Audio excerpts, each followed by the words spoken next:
Salut les rôlistes, nous sommes le mardi 29 août 2023 avec Monte Cristo.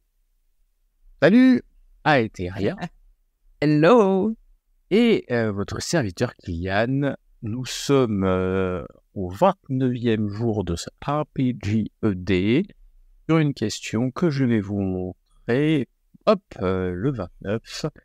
The most memorable encounter.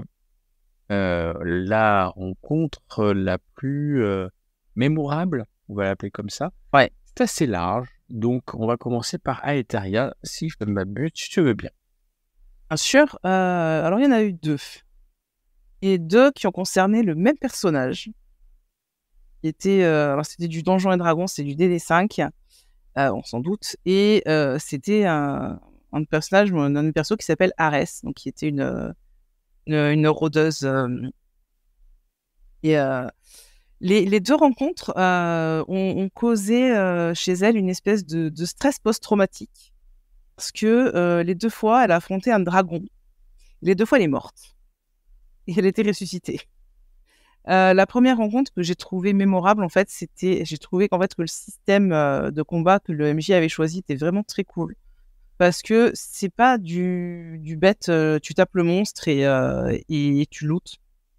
Donc ça, c'était très bien. Ce qu'il avait fait, c'est qu'en fait, on était dans une pièce, dans un temple sous-marin. Donc, on ne jouait pas dans l'eau parce que du coup, c'était une partie qui était émergée. Mais il y avait des bras zéro qui étaient éteints. Et en fait, on affrontait un dragon d'ombre.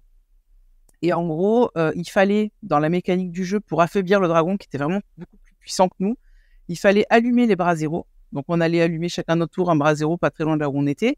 Le dragon, lui, allait l'éteindre généralement, il utilisait une action légendaire pour faire ça. Et il soufflait la bougie. Et du coup, ça donnait une certaine mécanique de jeu parce qu'il fallait vraiment qu'on fasse ça pour avoir plus de chances de le battre. Ça, j'ai trouvé que la rencontre était très cool. Bon, manque de bol, je me suis fait avoir, je sais plus, par un souffle ou une connerie du genre. Enfin, je suis morte joyeusement.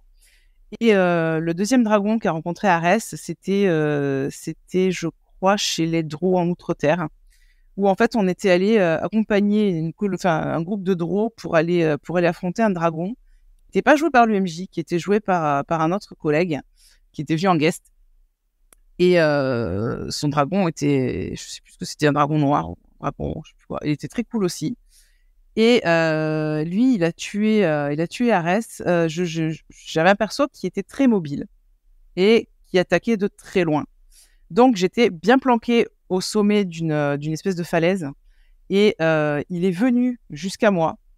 Il a attrapé mon bras dans sa gueule. Il a juste tourné la tête comme ça.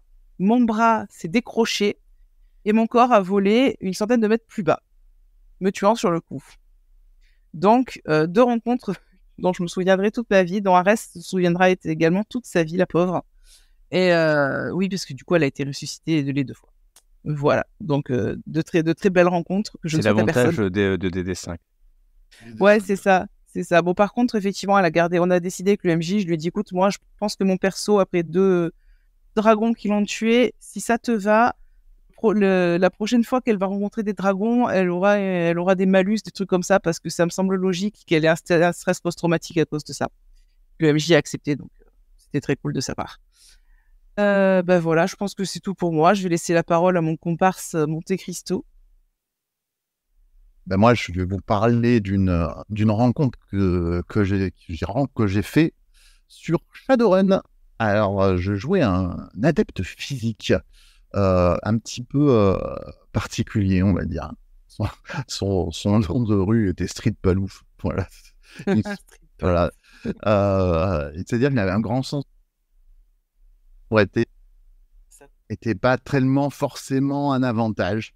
Et son meilleur ami était un flic qui s'entendait très très bien. Ce dernier avait disparu et il y avait eu beaucoup de meurtres qui avaient eu lieu après sa disparition, plusieurs semaines. Le maître de jeu avait bien fait son petit truc parce qu'il avait mêlé ça c'était un petit peu les unes, etc., etc. Et au bout d'un moment, je me suis rendu compte que en fait, le tueur, c'était mon meilleur ami. C'était le flic qui s'était fait capturer. sur lesquels on avait fait quelques expériences. Et il était devenu, en fait, ce qu'on appelle dans Cyberpunk, un cyberpsychosiste, c'est-à-dire quelqu'un qui avait perdu toute once d'humanité. Et donc, il a fallu que je le combatte. Je vous épargne tous les rôles-clés, etc., etc. Il a fallu que je combatte et on a fait un combat hyper dynamique qui s'est terminé sur le dessus d'une camionnette qui roulait. On était accrochés, on se donnait des coups de pied, etc., etc. Bon, bref, on a combattu. Et après ce combat qui était vraiment où je pense que mon maître de jeu a triché 1000 fois dans un sens comme dans l'autre pour que le suspense soit à son comble. Et au final, bon, j'ai gagné suite à mon personnage l'a emporté, mais donc mon meilleur ami, un petit peu comme ce qu'on a un petit peu vécu dans Yen, avec Aetheria et toi.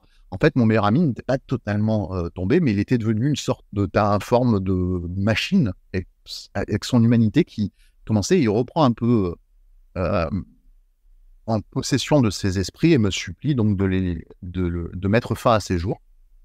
Ce que mon personnage a fait, et du coup mon personnage par la suite dans son illustration on le voit toujours avec une casquette, et c'est la casquette de la police, encore une très bonne idée pour un Shadowrunner. Il se bat toujours avec cette casquette de la police qui est la casquette de son meilleur ami, et c'était une rencontre anthologique très bien menée sur la longueur, parce qu'il laissait ça au fur et à mesure des scénarios qui se déroulaient, avec une fin très héroïque mais très dramatique, et franchement ça m'a marqué, une belle rencontre. Ouais. Ben voilà, c'est beaucoup, on voit que il y a c'est des souvenirs de joueurs et de personnages assez beaux. Et moi je vais prendre la question à contre-pied en disant que l'encounter, la rencontre, il y a un sens normalement un peu agressif, hein. Il y a un sens un peu de rencontre d'adversité. Et ben moi je vais la prendre à contresens, et en plus en disant une rencontre dans le monde du JDR, mais avec un être humain vrai et entre joueurs. Et rendre hommage à un président d'un club de jeux de rôle qui a disparu, qui s'appelait les Créateurs de Rêves de Montmartre.